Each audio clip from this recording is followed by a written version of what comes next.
Assalamualaikum warahmatullahi wabarakatuh. Perkenalkan, saya Anima Rahmawiduri dari kelas 10 MIPA 4 ingin mempresentasikan tentang sistem pembagian kekuasaan. Sistem pembagian kekuasaan negara Republik Indonesia. Kekuasaan negara adalah kewenangan negara untuk mengatur seluruh rakyatnya agar tercapai keadilan dan kemakmuran serta keteraturan. Kekuasaan negara ini kan sangat banyak dan sangat luas sehingga perlu dibagi-bagi kekuasaannya kepada lembaga negara. Jika tidak ada lembaga negara yang berstruktur dengan baik, negara akan sangat kesulitan dalam menjalankan roda pemerintahannya.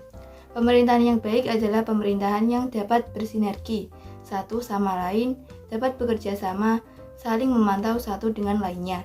Oleh sebab itu, diperlukan bagian kekuasaan yang luas, supaya setiap lembaga-lembaga negara ini bisa menjalankan tugasnya dengan baik dan maksimal.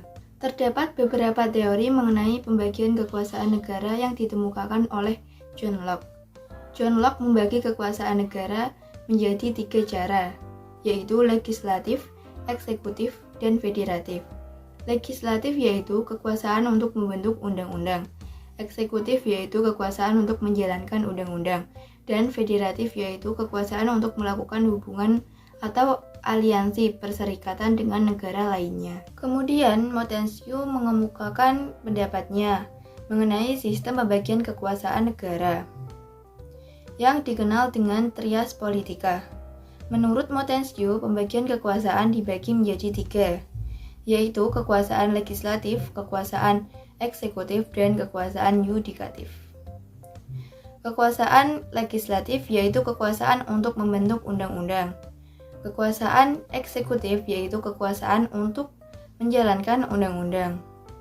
Dan kekuasaan yudikatif yaitu kekuasaan untuk mempertahankan undang-undang, termasuk kekuasaan untuk mengadili setiap pelanggaran terhadap undang-undang. Indonesia sendiri membagi kekuasaan negara menjadi eksekutif, legislatif, dan yudikatif.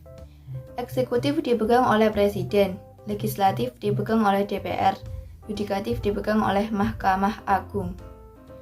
Menurut Undang-Undang Dasar Negara Republik Indonesia, kekuasaan negara dibagi menjadi 2, yaitu secara horizontal dan secara vertikal. Secara horizontal, pembagian kekuasaannya berdasarkan fungsi dari lembaga-lembaga tertentu, misal fungsi legislatif, fungsi eksekutif, dan yudikatif. Sedangkan secara vertikal, pembagian kekuasaan berdasarkan tingkat pemerintahannya. Bagian kekuasaan horizontal di Indonesia. Yang pertama adalah kekuasaan konstitutif, yaitu kekuasaan untuk melakukan perubahan terhadap undang-undang, atau dikenal istilahnya dengan amandemen. Lembaga yang memiliki kekuasaan konstitutif ini adalah MPR. 2. Kekuasaan eksekutif. Kekuasaan eksekutif ini merupakan kekuasaan untuk melaksanakan undang-undang. Dalam hal ini, yang memiliki kekuasaan eksekutif adalah presiden dan juga menteri-menterinya. 3.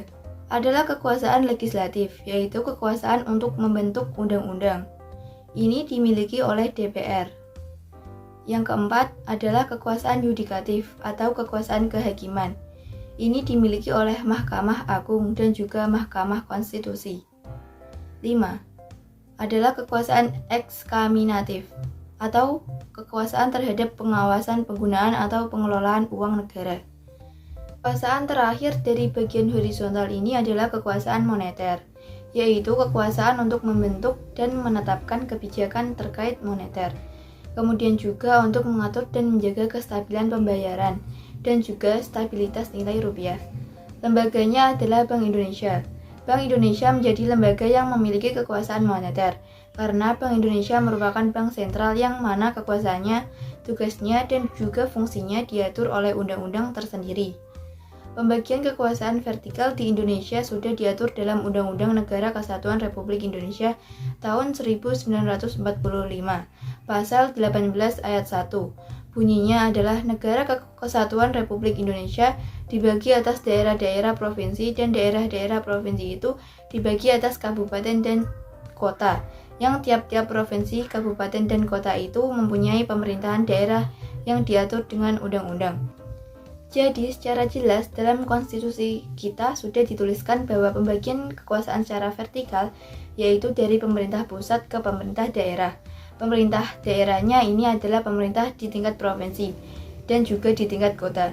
Jadi di tingkat provinsi maupun di tingkat kota itu ada juga lembaga-lembaga eksekutif, legislatif, dan yudikatif. Misalnya di tingkat provinsi ada gubernur yang memiliki kewenangan eksekutif di tingkat provinsi. Ada juga DPRD tingkat provinsi. Begitu juga dengan kabupaten ada wali kota dan juga bupati. Dan kota juga memiliki DPRD tingkat kota. Sekian presentasi dari saya. Jika terdapat kesalahan mohon dimaafkan. Wassalamualaikum warahmatullahi wabarakatuh.